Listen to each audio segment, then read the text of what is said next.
నేను ఎప్పుడంటే నాన్నగారు చనిపోయారో నేను ఇలాగా పని చేసుకోవడం, మా అమ్మని మా తమ్ముడిని చూసుకోవడం నాకు ఇంక అదే అలవాటు అయిపోయింది. ఇంకా నాకు ఇంకేవి మా నాన్నగారు చనిపోయిన తర్వాత నేను యాక్చువల్గా ఇంటి దగ్గర ఉండేది తక్కువ. బయటనే హైదరాబాదు, ముంబై, చెన్నై అలాగే వెళ్ళి జాబ్ చేసేవాడిని.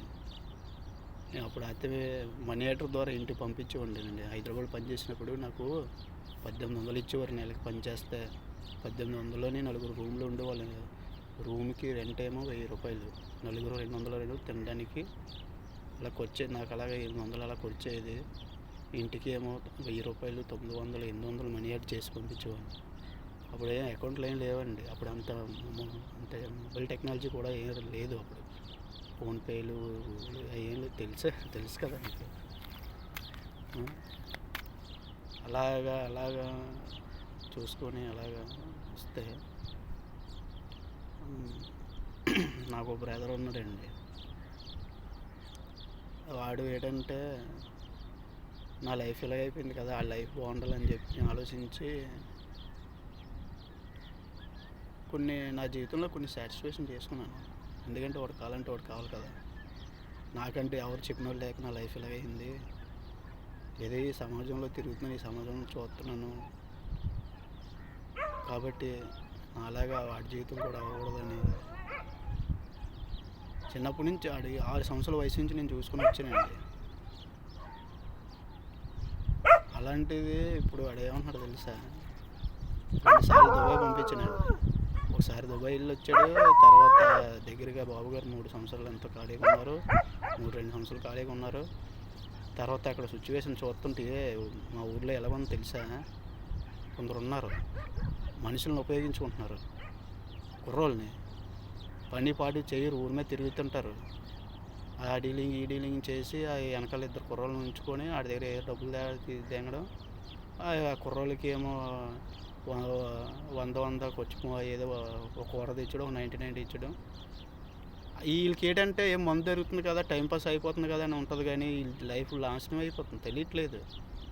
వీడికి ఏంటంటే వెనకాల మనుషులు కుర్రోళ్ళు ఉండడం వల్ల వీడికి ధైర్యం ఉంటుంది. ఆడేదో నేను పెద్ద లీడర్ని, నేను గ్యాంగ్ లీడర్ అనుకుంటాడు.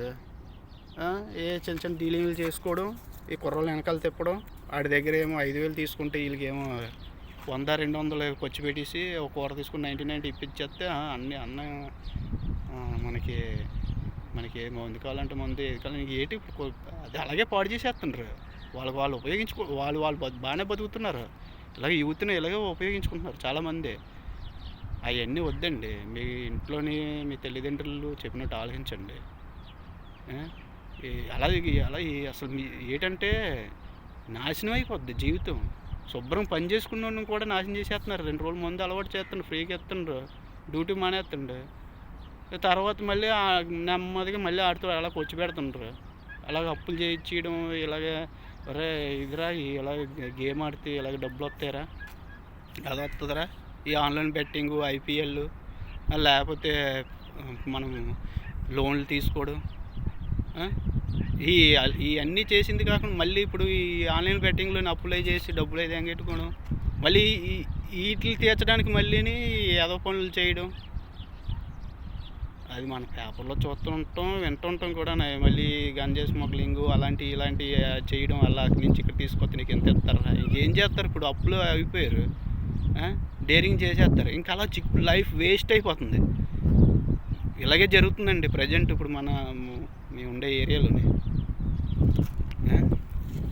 ఇలాగే జరుగుతుంది. మనిషిని ఉపయోగించుకుంటున్నారు, తెలియట్లేదు వాళ్ళకి. Waste life, waste. ఎందుకు పనికి రాకుండా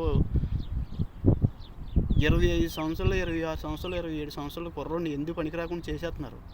2-3 సంవత్సరాలు వెనకాల తిప్పుకొని ఇలా జరుగుతున్నాయండి.